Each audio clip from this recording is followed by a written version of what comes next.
अस्सलाम वालेकुम, मेरा नाम मोहम्मद इब्राहिम है। मेरा नाम एहसन शिजा। आज हमें मिले हैं नए फोन स्कोप जिसको हम असेंबल करेंगे। ये पहले शीट है, हम पहले इसके जो पार्ट्स हैं इसे अलग करेंगे। इन पर डॉट्स बने हुए हैं जिनके मुताबिक हमें इनको अलग करना है।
ठीक है, नीचे वाले जो फ्लैप है उसको फोल्ड करें, मतलब इस तरफ में घुमा के दिखाएंगे, घुमाएं, हाँ मूव करके दिखाएं, थोड़ा सा कैमरे का खड़ा, ठीक है। चलो अब ये नीचे वाले फ्लैप को फोल्ड करें, हाँ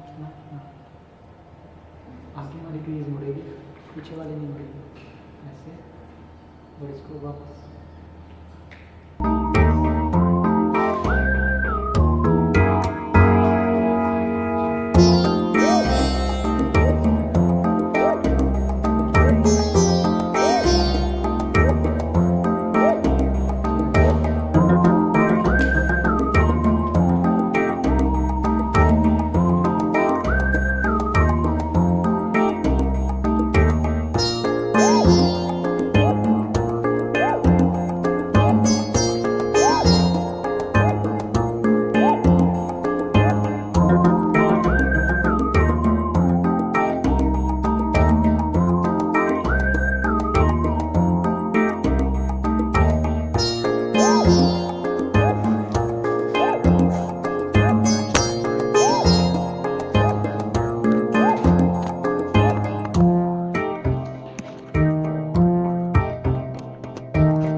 है।